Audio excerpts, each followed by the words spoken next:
Así es la vida, de caprichosa, a veces. Continuamos con más Así es nuestra vida, y entre docentes, padres, hicieron un gran esfuerzo para mantener que nuestros chicos se sigan educando. Ya llevan más de 60 días largos sin clase presencial, solamente a través de la tecnología, quien puede acceder a ella. Estamos con el secretario general de ANSAFE, Gustavo Teres. ¿Qué tal, Gustavo? ¿Cómo estás? Gracias por llegarte acá a este estudio improvisado. No, gracias a vos por invitarnos. Así que, ¿Cómo fue esta experiencia? y esta es una situación de emergencia que como tal remite a pruebas a prácticas de emergencia. Digo, hay que pensar que el sistema educativo durante 400 años funcionó en una escuela, Exactamente. en un aula, en un espacio determinado, con determinados tiempos, donde había un ritual, un docente que impartía las clases, alumnos que las recibían. Si había lugares mucho más humildes, uno puede ver fotos abajo de un árbol, pero siempre con una dinámica Y una contención distinta. una dinámica grupal, con una dinámica de una institución que es la escuela. Bueno, eso hoy ha cambiado radicalmente y se ha traspasado a una dinámica a una educación en emergencia, donde lo presencial está ausente. Hay una situación de vínculo entre un docente que está en su domicilio, trabaja desde su domicilio, y los alumnos que están en sus propias casas también, en sus domicilios, alumnas y alumnos, y que a través de cierta virtualidad pueden, una parte, pueden desarrollar las clases. Yo creo, digo una parte porque ahí me parece que van a empezar con algunos...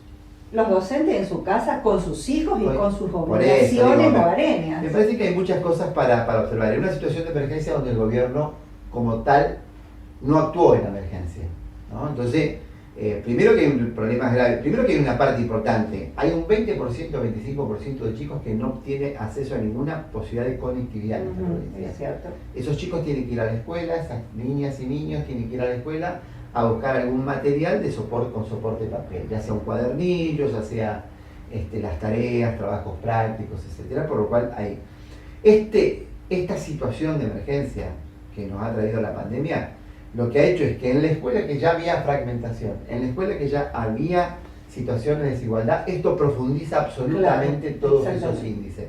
Vos tenés el 50% tiene problemas de conectividad. Y lo que vos decís, los docentes estamos trabajando y la familia haciéndonos cargo de la conectividad. No hay soportes tecnológicos, el gobierno no ha llegado a proveer los insumos necesarios, por lo cual muchísimas compañeras tienen dificultades, ni te digo muchísimas alumnas y alumnos, y en esto de este teletrabajo o trabajo virtual como está planteado, con todas las dificultades, digo, plantear en una casa donde una parte importante de los docentes no es que tienen su estudio o su salón, sino que están habitando el living, el comedor con todos sus hijos. Digo, hay una situación de una precarización muy grande que el ministerio, que nosotros a nuestro entender ya antes del inicio del ciclo lectivo, durante la primera etapa, venía muy atrasado en su proyecto educativo, hoy ha quedado totalmente más que atrasado, ¿no? No está dando ningún tipo de respuesta a las necesidades de un sistema. Digo, si vos tenés una situación de emergencia, el ministerio debe actuar en emergencia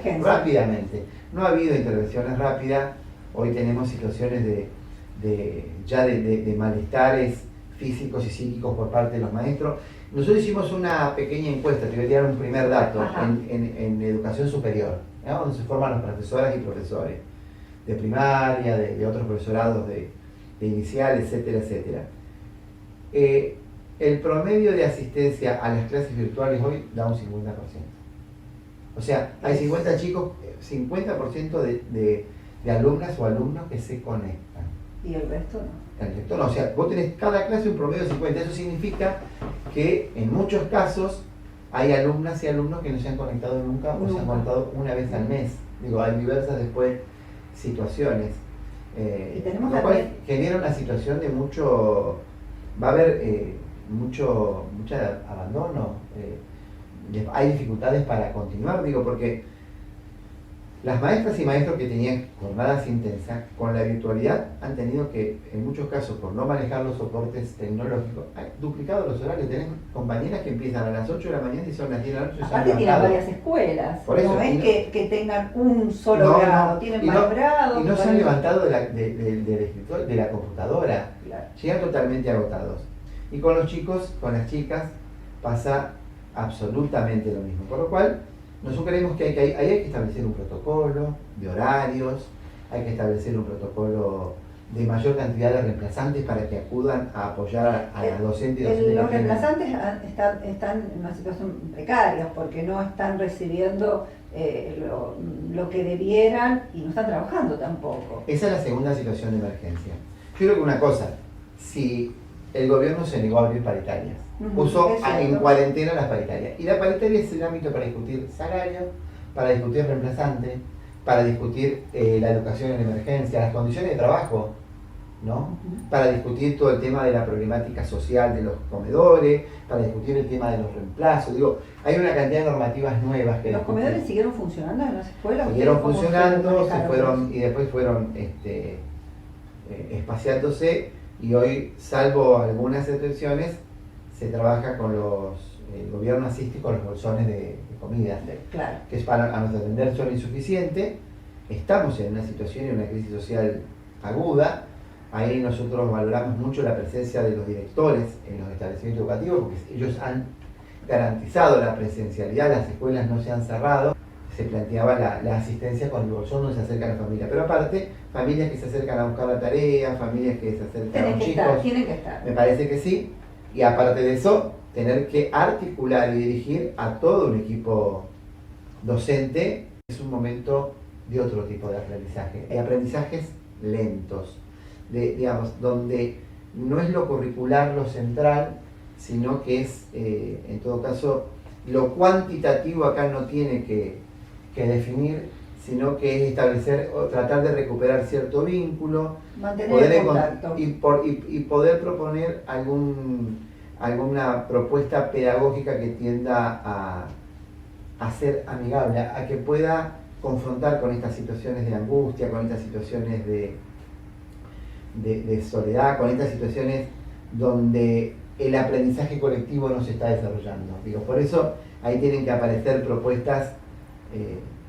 distintas, más flexibles, y donde la acreditación, la calificación no pueden ser el centro. Bueno, esperemos que el Ministerio escuche, que se ponga en el diálogo que es necesario para salir de esto y paulatinamente volver a nuestra normalidad, que no va a ser tan normal. Muchísimas gracias, Gustavo. No, gracias a vos por invitarnos y hasta la próxima. Seguimos con más. Así es la vida.